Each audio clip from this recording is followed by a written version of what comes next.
allowed to leave the house. An orphan girl called Heidi is being taken to the Swiss Alps to stay with her grandfather. Dete has gotten a job in Frankfurt and can't take Heidi with her, which is why she ignores the neighbors' warnings about Grandpa being antisocial and possibly dangerous. On their way up the mountain, Heidi takes off her boots and dress to run around in her underdress, preferring the freedom of movement to being fashionable.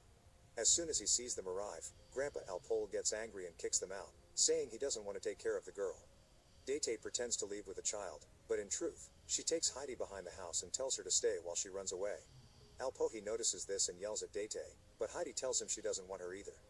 Refusing to accept the girl in his life, Alpohi enters his home and locks the door, so Heidi decides to sleep in the barn with the goats. The next morning, Alpohi gives Heidi some goat milk as breakfast and then takes her to church. The priest takes a close look at Heidi and declares her healthy and strong. He thinks it's Alpohi's duty to take care of his own blood, but since Grandpa won't change his mind, the priest comments he'll be going to Mayenfeld in 3 days so he can take Heidi with him to see if any farmer will have a use for her. When they return home, Heidi wonders if she should sleep in the barn again, and Alpohi tells her she can sleep wherever she wants. Since Alpohi only has one bed and one chair, Heidi looks for another spot and finds a set of stairs that she climbs to find an attic full of hay. After deciding that will be her bedroom, Heidi tells Alpohi that she would rather not leave, but gets no answer. The following day, goatherd Peter comes over to pick up Alpohi's goats and Grandpa gets the chance to ask him to take Heidi with him for the day, perhaps even teach her how things are done in the mountains. After Alpohi gives Heidi some cheese and sausage for her lunch, Heidi is happy to join Peter and spend the day running with the goats, enjoying this much more than being inside the house all day like her aunt used to make her. While Heidi has fun, Peter takes a bite from her food, then blames it on the goats when Heidi notices. Suddenly, 2 goats begin fighting and Peter hits them with a stick to make them stop. Heidi greatly disapproves of this and, after making him stop, she offers a deal.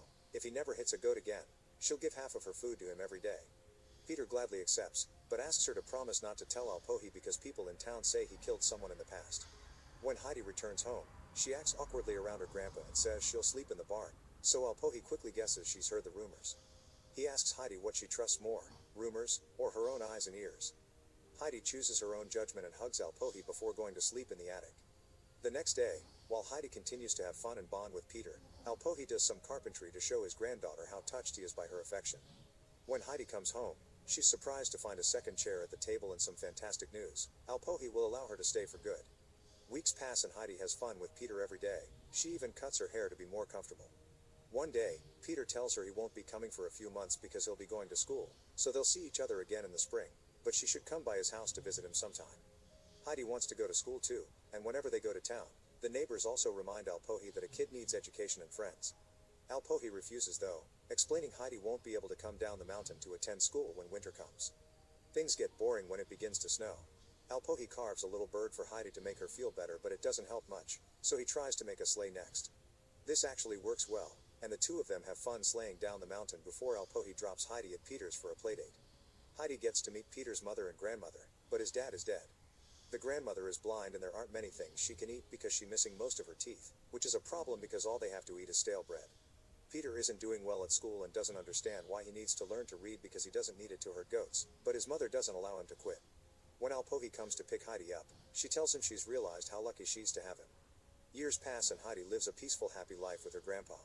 One day, Dete comes back saying she's found a nice place for Heidi with her employers, which would allow her to make friends and go to school. However, Alpohi refuses to allow Heidi to leave and points out how Dete suddenly cares about her niece all of a sudden. Embarrassed, Dete responds she only left Heidi because she didn't have a choice back then. She argues with Alpohi but doesn't get to change his mind, so Dete pretends to leave when actually she goes further into the mountains to find Heidi among the goats. Dete makes the offer again, and when Heidi replies she wants to stay, Dete tells her Alpohi also wants her to go because he wants what's best for her. Upset, Heidi allows Dete to take her away, and Peter sees all this. When he takes the goats back to Alpohi, Grandpa notices Heidi is gone and quickly guesses what happened, so he runs all the way to town.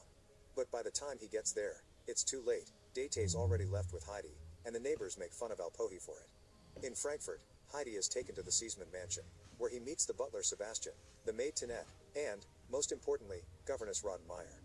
This Rottenmeier lady isn't happy to see Heidi because she looks like a wild child with no manners, but Dete reminds her this is what they asked for, an unspoiled child of this age to be friends with the house's kid, Clara. While Dete demands her part of the deal and leaves, Heidi meets Clara, who can't walk and is wheelchair bound. The girls immediately hit it off, and when Heidi accidentally pushes Clara's chair against the table, Clara lies to protect her and tells Rottenmeier that it was her fault. There's a lot for Heidi to learn in order to be accepted as Clara's companion. They wash her, give her a proper dress and boots, teach her table manners and forbid her from running around the house or being loud. Heidi must also take classes with Clara and shocks everyone when she confesses she can't read. Rottenmeier wants to get rid of her, but she can't do that until Clara's dad comes back from his trip, so in the meantime, the instructor must teach Heidi how to read while still keeping up with Clara's lessons. Heidi adapts quickly to the rules of the house, but she doesn't change entirely and keeps most of her quirks. She still prefers nature over a house and dreams of the mountains every night, and whenever she can get away with it, she hides bread rolls in her pockets. She and Clara grow very close. This bond inspires Clara to share what happened to her. After her mother's death, Clara became so ill that she lost her ability to walk. Before Heidi came along, she felt lonely and caged in this house because her father's always away on business trips. One afternoon, Heidi refuses to take the daily nap and asks Sebastian to open a window for her. Sadly, she still can't see the mountains, causing Sebastian to explain that in order to see the mountains from here, she would have to get into the very tall city tower. Afterward, Heidi sneaks Clara out of the house and shows her around the city, because Clara is never allowed to go outside. When they find the city tower, Clara waits by the door while Heidi goes as high as possible, only to get disappointed when not even up here it's possible to see the mountains. Clara is a little nervous to be alone, but her mood improves when she finds a person selling kittens and decides to buy them all. Back at the house, Rottenmeier panics when she can't find the girls and sends all the servants out to search for them. It's Sebastian who finds them, and Clara fortunately covers the kitties with the blanket they came with before he can see them. When they return home, Rottenmeier tries to scold them, but ends up sneezing like crazy because of her allergies. The cat suddenly jumped off Clara's lap, scaring Rottenmeier so badly that she climbs on the furniture, making everyone laugh. Later at dinner as punishment, Heidi isn't allowed to eat. Instead, she must stand in the corner of the room, facing the wall during the whole meal. Rottenmeier promises that next time she'll send her to the cellar with the rats. Heidi won't stand for this, so after dinner, she picks up all the bread rolls she's saved for Peter's grandmother and tries to leave. Rottenmeier stops her, reminding her she's lucky to be receiving fancy clothes and proper education. But what truly makes Heidi feel bad is seeing a disappointed Clara crying and rushing to her room. Since that day, Heidi's dreams get worse, and Clara won't leave her room. Tanette explains she's sick and blames Heidi for it. Feeling even worse now, Heidi visits Clara once her doctor says she's feeling better, and reassures her it's not because she hates her that she wants to leave. Clara understands but still doesn't want Heidi to go because she's all she has. With Heidi back at her side, Clara begins leaving her room again and attends classes, but reading isn't coming easily for Heidi. A couple of days later, Clara's father Mr. Seesman finally comes home and brings with him grandmother Seesman, who Rottenmeier isn't happy to see. Clara is very excited to reunite with her family, and both Seesmans are glad to finally meet Heidi too. Mr. Seesman in particular is very satisfied with how better Clara looks thanks to his idea of getting her a friend, but Rottenmeier tries to change his mind by explaining Heidi continues to be wild and won't learn to read. However, grandmother Seesman would rather confirm it with her own eyes than trust Rottenmeier's word.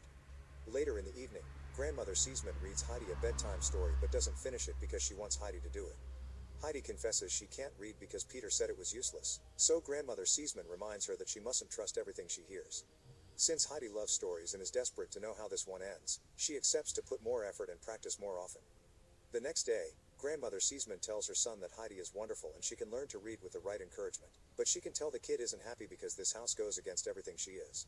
Mr. Seesman refuses to let Heidi go because she makes Clara happy, but grandmother Seesman points out he wants her to stay because she makes him feel less guilty about leaving Clara alone all the time. Things don't get any easier when strange noises begin echoing around the house every night, and sometimes Sebastian even finds the front door open. All the servants and even Rottenmeier think there may be ghosts in the house, but Mr. Seesman doesn't believe it. With every day that passes, Heidi practices her reading more with the book that grandmother Seesman left her, and eventually manages to read the whole story to everyone.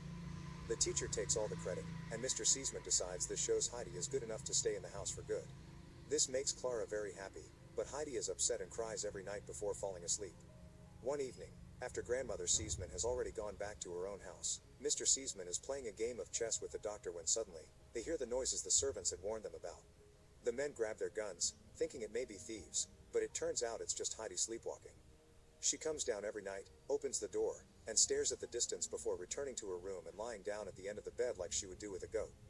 When the doctor checks on her and finds her freezing, Mr. Seesman looks for a blanket in the closet and finds a new pile of bread rolls Heidi has been saving.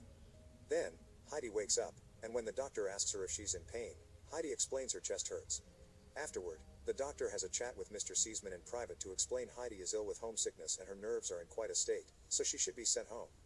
At first, Mr. Seaman refuses, but then he spends the night thinking about what happened to his wife. The next morning, when Clara asks about the ghost, her father explains it was Heidi sleepwalking because she's suffering, which is why they'll be sending her home. Clara gets incredibly upset by this news and throws a fit, screaming a Heidi too before she leaves for her bedroom. Heidi is happy to hear she'll go back to Alpohi, but she still worries about Clara and tries to talk to her, yet Clara won't open the door. When the time comes for Heidi to leave, the servants prepare a basket full of bread rolls and other foods she can take to the mountains. Heidi hands Mr. Seaman her wooden bird to be given to Clara and makes him promise she'll visit her one day. After Heidi is gone, Rottenmeier points out they'll finally have peace again, but karma soon proves her wrong. There's still a kitten around the house. As Rottenmeier panics, Tinette picks the kitten up and decides to name it Heidi. As soon as she arrives back in town, the first thing Heidi does is take off her boots and reunite with Peter. She stops by his house to say hi and drop off the food. Then she runs up the mountain and, after ditching her fancy dress, she finally reunites with her beloved grandfather. Heidi easily returns to her old routine and spends her days running through the mountains while herding the goats with Peter, but there still are a few changes. She's finally allowed to go to school, so during the winter months, she and Alpole move with the goats to a house in town. Her new teacher is much stricter than Clara's, and sometimes there are physical punishments for misbehaving. Her class laughs at her when she confesses she wants to be a writer when she grows up, but at least she does well in her studies, unlike Peter, who still has trouble reading even when Heidi tries to help him. All the interesting things that happen, Heidi puts on letters for Clara, also saying she misses her a lot and that she should visit.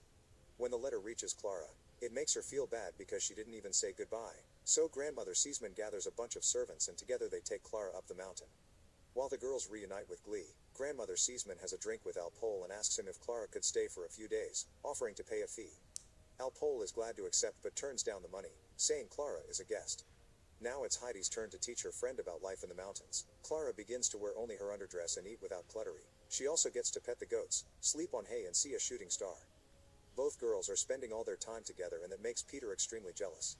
He refuses to join their activities when Heidi invites him and he goes herding on his own, because Clara can't go up there in her wheelchair and Heidi wants to stay with her. One morning, Peter arrives before the girls are up and finds the wheelchair outside the house. His jealousy kicks in and causes him to push the chair off a cliff before he runs away with the goats. As soon as the family notices the chair is gone, Alpole guesses who did it, so he carries Clara on his back, and together with Heidi, they follow the usual goat-herding path. Now Clara can finally experience the rest of the mountains while Alpole scolds Peter for his actions and makes him watch over the girls for the rest of the day. Clara loves the beautiful view, the flowers, and the cute little butterfly that comes to rest on her foot. When the butterfly flies away, Clara is desperate to make it stay and tries to catch it, shocking everyone by suddenly standing up. Walking is still hard for her though, so she spends the next few days practicing with the help of Heidi and Peter, who has changed his mind about her after seeing the miracle. When Grandmother Seaman comes to pick up Clara sometime later, her son is with her and keeps angrily yelling because he dislikes the idea of his poor sick girl having been brought here. However, he changes his mind pretty quickly when Clara approaches them using her own feet. After sharing hugs and tears, Grandmother Seaman gives Heidi a notebook and a pen so she can start writing stories, reminding her to ignore her classmates' mean comments because everyone should do what makes them happy. After saying goodbye to Clara with a tight hug, Heidi returns to her daily routine with Peter, but from now on, she takes her note